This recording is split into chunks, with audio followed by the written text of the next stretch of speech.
My name is Grace Bennett, and for most of my life, people looked at me and saw only what they wanted to see: a maid, a servant, a shadow moving silently through grand hallways. But I learned long ago that silence is a kind of power. When you're quiet, people forget you're there. And when they forget, they speak freely. The Whitmore estate was like something out of a painting.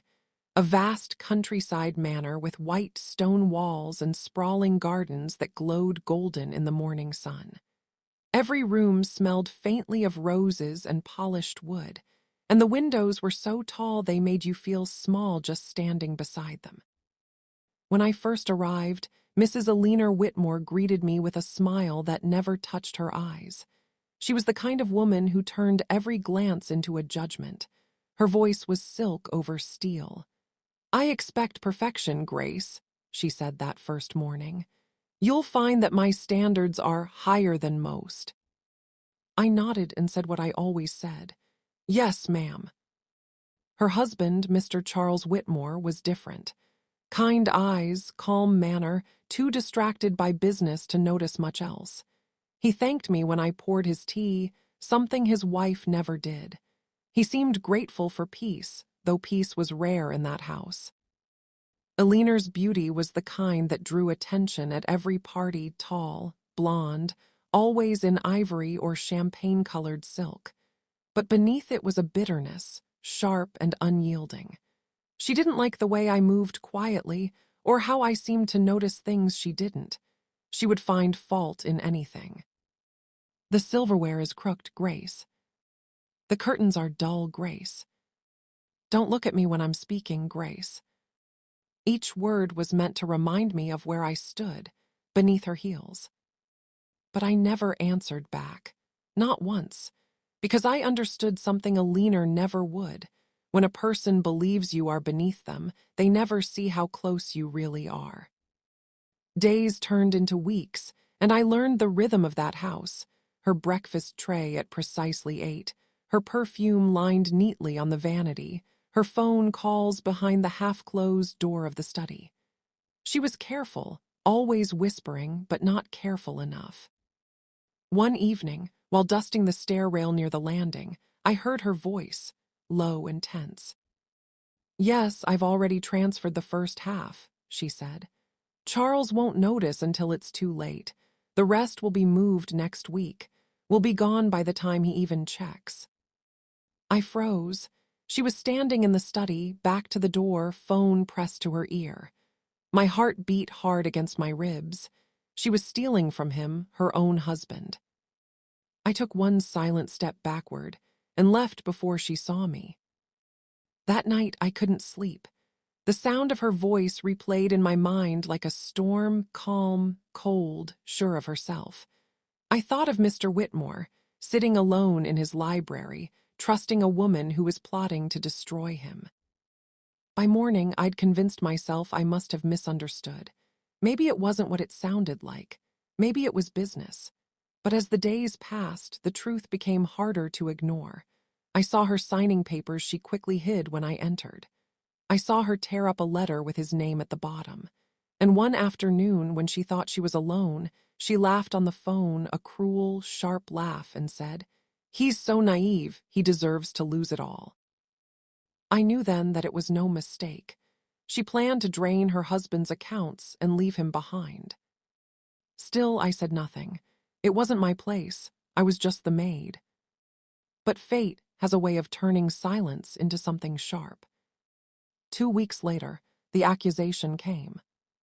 "Grace," she said one morning, her voice calm in a way that made my stomach twist. "My pearl bracelet is missing, the one from my anniversary. You were cleaning in here yesterday, weren't you?" I felt my blood run cold. "Yes, ma'am, but I didn't." "Then who else could it be?" she snapped, eyes narrowing. "Don't lie to me." I stood still. My throat felt tight, my hands trembling.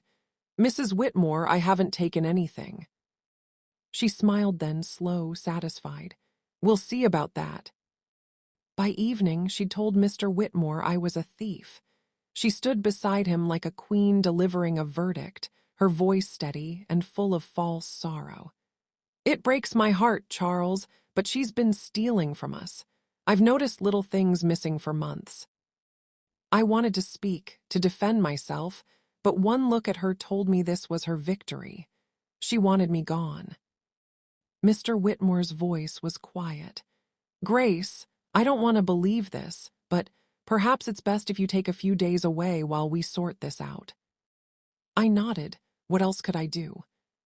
I packed my things that night, a few dresses, a Bible, and the small savings I'd managed to keep hidden away. As I closed the door behind me, Alina watched from the upstairs window, her silhouette glowing against the light. She thought she'd won.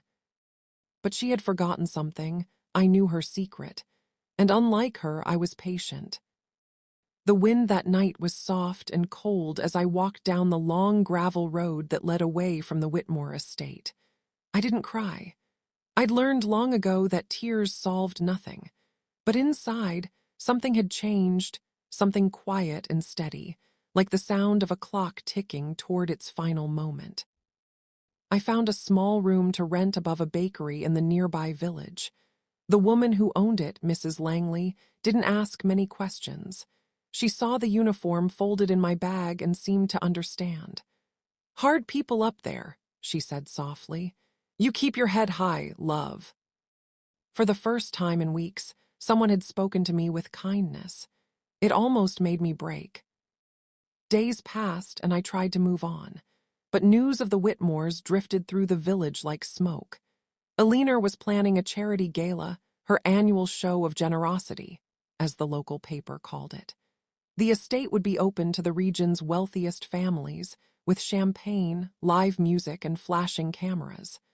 I could picture her perfectly, standing under the chandeliers, smiling that cold smile, pretending to be something pure. I told myself I didn't care, that it wasn't my problem anymore. But then, one morning, while buying bread, I overheard two men talking outside the shop. Did you hear? One said. Old Whitmore's company's in trouble. Someone been moving money from the accounts. He's no idea who. I froze. It had begun. Alina was making her move. That night I sat by the small window in my room, staring at the moonlit fields beyond. My hands trembled slightly as I remembered her voice, her laughter, the way she'd looked at me when she accused me of stealing. I could still hear her words. We'll see about that. Well, now she would. I opened the small pouch I'd carried since the day I left, the one she never thought to search. Inside were the two things she hadn't realized she'd left behind on her writing desk that day: a torn scrap of her checkbook and a folded receipt from a private account in Switzerland. Both bore her name and signature. Evidence. It wasn't much, but it was enough to point to something bigger. Enough to make Charles Whitmore ask questions. Enough to make him see her for who she truly was. I spent the next week gathering what I could. I walked to the village library every morning, using the public computer to research the bank listed on her papers. I learned that the account was linked to several transfers from Whitmore Holdings, small sums, spread across months, invisible to anyone not looking closely. She was clever, but not clever enough. Each discovery felt like a breath of air after being underwater too long. I wasn't angry anymore, I was focused. Calm. My revenge wasn't going to be fire and shouting. It would be quiet, precise, like stitching a wound shut. When I had everything I needed, I wrote a letter. Not to Alina, but to her husband. It was simple, respectful. I told him I'd found documents that might concern him, that I wasn't seeking forgiveness or payment, only truth. I included copies of what I'd discovered, along with the dates of her calls and the name of the man she'd been whispering to, Richard Ellsworth, one of his business partners. I signed it only. Grace Bennett. 3 days passed. Then, one afternoon, a black car stopped outside the bakery. A man in a gray coat stepped out, holding an envelope. From Mr. Whitmore, he said quietly. He asked me to deliver this personally. Inside was a short note. Grace, thank you for your honesty. I understand now. Please come to the estate this Saturday. CW. I stared at it for a long time. My heart pounded, not from fear, but from the weight of what was coming. Saturday arrived bright and clear. The countryside shimmered under the sun, the air heavy with the scent of summer roses. The Whitmore estate stood just as I'd left it, grand and immaculate, as if nothing had changed. But inside, I knew something had. As I walked up the long stone steps, I heard the faint echo of laughter and music. The gala had begun. Guests in glittering gowns and black suits filled the front garden, their voices mingling with the sound of violins. No one noticed me slip in through the side corridor. The servants still working there recognized me. One even whispered, "Grace, you're back!" But I only smiled faintly and kept walking. Mr. Whitmore found me near the back terrace. He looked different, older, tired, eyes shadowed. But when he saw me, something like relief passed over his face. "Grace," he said quietly, "I owe you an apology." "You owe me nothing, sir," I replied. "Only fairness." He nodded. "You'll have it." He told me he'd reviewed everything. The transfers, the hidden account, the affair. He'd confronted Alina 2 nights before, but she denied it all. Tonight, he planned to end the charade publicly at the gala. I hesitated. "Are you sure that's wise?" His expression hardened. "She built her reputation on lies. Let her watch it fall." I understood that tone. I'd felt it myself. As the evening deepened, the ballroom glowed with golden light. Chandeliers shimmered, music swelled, and the scent of champagne filled the air. Alina stood at the center of it all, radiant in silver silk, greeting her guests as though she were untouchable. She didn't see me at first, but when her eyes finally caught mine across the room, she froze. For a moment, her perfect smile faltered. Then she turned away, pretending not to notice. But it was too late. Mr. Whitmore stepped forward to make his toast. The music softened, the crowd turned. His voice carried steady and calm through the hall. "My friends," he began, "tonight is not only a celebration of generosity, but also of truth. Because without truth, even the grandest homes fall to ruin." Alina's eyes flickered. "Charles, what are you?" He held up a hand. "Please, my dear, let me finish." And then he spoke, gently, elegantly, but with precision sharper than any knife. He thanked his wife for her years of partnership, her charm, her grace, and then revealed, one by one, the financial deceptions she'd hidden. The transfers, the secret accounts, the man named Richard Ellsworth. A gasp rippled through the guests. Cameras clicked. Alina's face drained of color. "I couldn't have discovered any of this," he said, "without the quiet honesty of someone most of you never noticed. Grace Bennett." Every head turned toward me. I stood still at the edge of the room, half in shadow, half in light. Alina's lips parted, shock, fury, humiliation all tangled in her expression. And for the first time, she couldn't find a single word to say. For a moment, the ballroom was utterly still. You could almost hear the chandeliers hum with the weight of silence. Then, whispers began to ripple through the guests, quiet, sharp, like the rustle of silk. Alina stood frozen near the grand piano, eyes darting between the crowd and her husband, searching for an escape that wasn't there.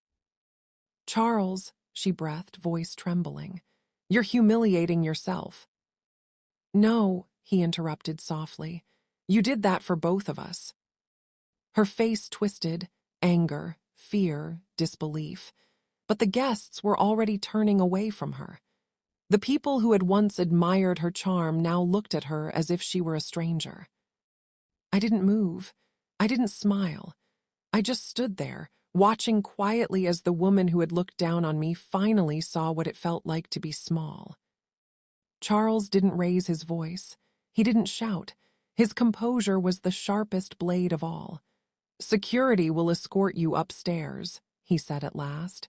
"You'll find your things packed. My lawyers will be in touch." Her heels clicked sharply as she turned, trying to maintain dignity that had already shattered. As she passed me, our eyes met just for a second. I expected rage, maybe tears, but what I saw was something else entirely. Recognition. She finally realized that the quiet maid she, once humiliated, was the reason her perfect world was crumbling. She didn't say a word. She just walked past me and out of the ballroom, her perfume lingering behind like a ghost. After the guests left and the music faded, I found myself standing alone near the window. The night outside was clear and soft, moonlight washing over the fields beyond the estate. Everything looked almost peaceful, as if nothing had happened. But something had. Mr. Whitmore joined me a few minutes later. His jacket was gone, his face lined with exhaustion. Yet there was something calmer in his expression, a quiet acceptance. "I should have seen it sooner," he said, almost to himself. "You were right, Grace, I was blind." "You trusted her," I replied gently. "That's not blindness, that's love." He nodded, eyes glancing toward the garden. "And you didn't have to get involved. You could have walked away and left me in the dark." I hesitated. I almost did. Then softly, "But some truths don't let you sleep at night." He looked at me for a long moment, then smiled faintly, the kind of smile that carries both gratitude and sadness. "You've given me something I can't repay." "I didn't do it for payment, sir." "I know." He reached into his pocket and handed me a small envelope. "But take this anyway, a small gesture from a man who owes you his peace." Inside was a folded document, a deed. "For you," he said. "A cottage near the river, I think you'll like it there. Quiet, private, and yours." I stared at it, stunned. "Mr. Whitmore, He raised a hand. "No, it's the least I can do." For a long moment, I didn't know what to say. In that silence, something unspoken passed between us, respect.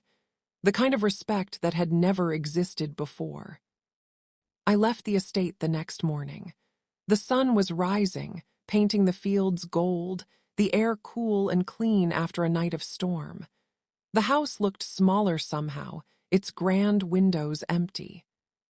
As I walked away, I didn't look back.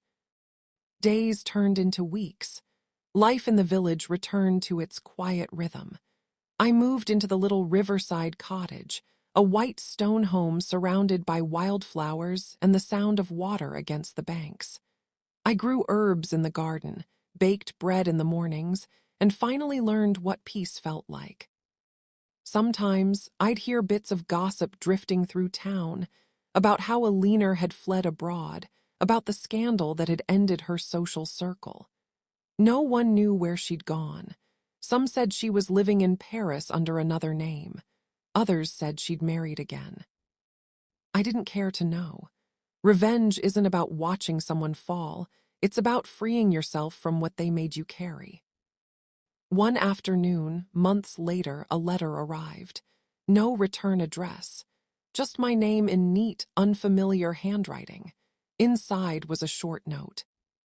"Grace, the estate feels empty without you. I hope the river sings you the peace you deserve. C.W." I smiled as I folded it back into the envelope.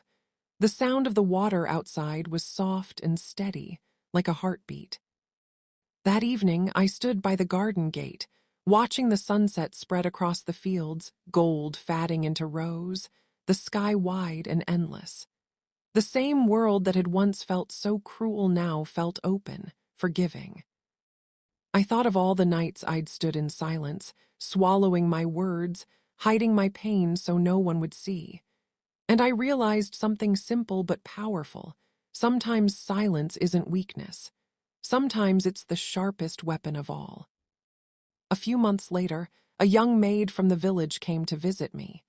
Her name was Lily, bright eyes, nervous smile, clutching her apron with trembling fingers.